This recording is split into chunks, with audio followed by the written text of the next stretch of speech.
Now let's get to our daily cancellation.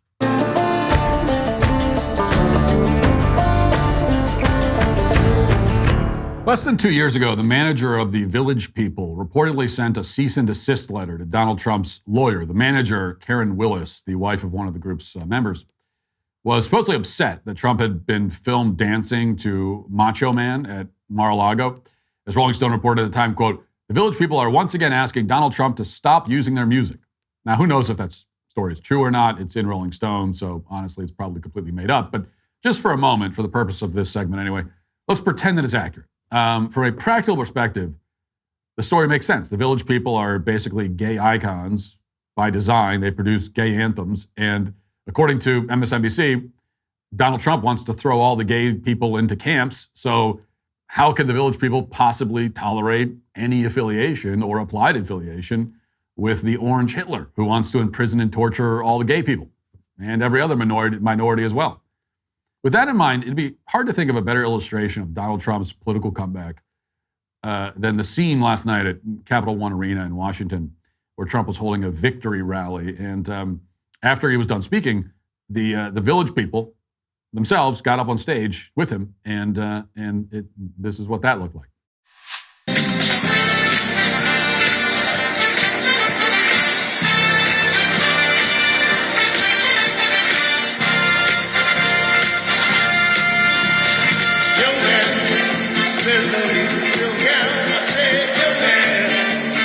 Up off the ground, I said, young man, 'cause you're in the town, there's no need to be unhappy. Young man, there's a place you can go. I said, young man, when you're short on your dough, you can stay there, and I'm sure you will find many ways to have a good time.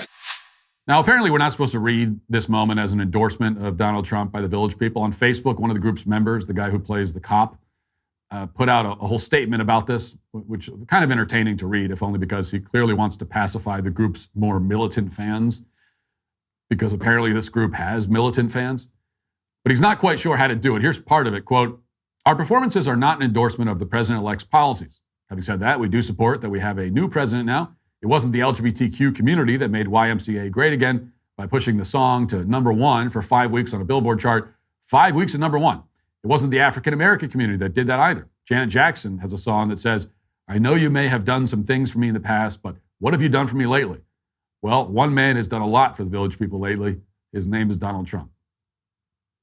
So I guess they're endorsing the idea that we have a new president, and but the idea is he's endorsing the fact we have a new president, but not the president himself. But at the same time, they are kind of endorsing Trump because he's made them a lot of money lately. And so at least there's some honesty there. I don't know. Even so, obviously, the fact that these people were willing to appear on stage, even if the PR cleanup effort is hilariously clumsy, the fact that they were willing to appear on stage is a pretty big sign that Donald Trump is far more mainstream now than he was just a few years ago. And more importantly, it's a sign that his rallies are, fun for a very wide array of people in the audience. People are excited about his administration, even if they're not hardcore Trump supporters.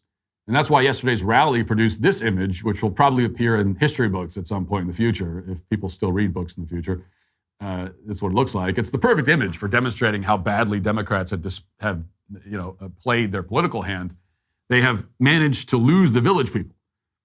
In fact, the Village People have gone from sending Donald Trump threatening legal letters to partying with him on stage. And they're not the only ones. I mean, there are many examples of this kind of thing this time around. For example, for his part, Snoop Dogg has had a similar arc. He's gone from acting out Trump's assassination in a music video and lashing out at anyone who performs his inauguration to actually performing at one of Trump's inaugural balls the other day. As USA Today reports, quote, "The rapper 53 on Friday performed at an event in Washington, D.C., where cryptocurrency executives celebrated the inauguration of President-elect Donald Trump. The inaugural crypto ball, held at the Andrew W. Mellon Auditorium, billed itself on his website as an event intended to honor the 60th presidential inauguration, America's first crypto president. President-elect Donald J. Trump, his incoming administration. The event did not feature an appearance from the president-elect himself, but Trump's incoming crypto czar, David Sachs, served as MC for the gala. So here's a little before and after of Snoop Dogg's views on performing at Donald Trump's inauguration, and this is less than 10 years apart. So ain't nobody gonna perform for Donald Trump, huh? Which one of you jigaboo gonna be the first one to do it? I'm waiting. I'm gonna roast the out one of you Uncle Tom for doing it. Which one of you gonna do it first? At about noon, just thought that I had to be in Compton soon. Before the day began, before my mother started about my friends, to go and damn. Again, it's not hard to see why this is happening. We're talking about dramatic change of course, but it's not hard to see why. It's the same reason that tech executives like Mark Zuckerberg and Jeff Bezos are going to Mar-a-Lago. It's also the same reason Donald Trump received a much larger percentage of the youth vote than any Republican candidate in recent history. Conservatives are now in a highly unusual spot, historically speaking. Conservatives are now seen correctly as far more interesting and engaging and entertaining than their opponents. They don't stand for censorship or political oppression. They stand for free thought. They stand for having families, enjoying life, having a prosperous life, rather than constantly dwelling on self-pity and feigned grievances. And as a result of that, they can have fun. Instead of making up threats to democracy and talking about Hitler, this is what was happening at Capital One rally last night. Watch. Sorry, little X just followed me on the stage here. He's a very enthusiastic supporter, as you can see. Woo! Yeah. So we're looking forward to making a lot of changes, and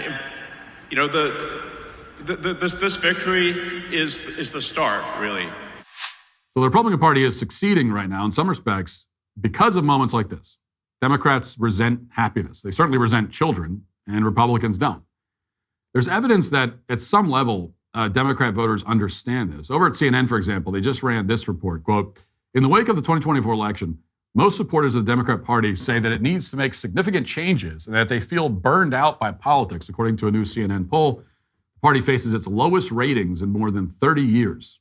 The report continues, quote, a 58% majority of Democrats and Democratic-leaning independents say the Democratic Party needs major changes or to be completely reformed, up from just 34% who said the same after the 2022 midterm elections when the party retained control of the Senate but lost the House.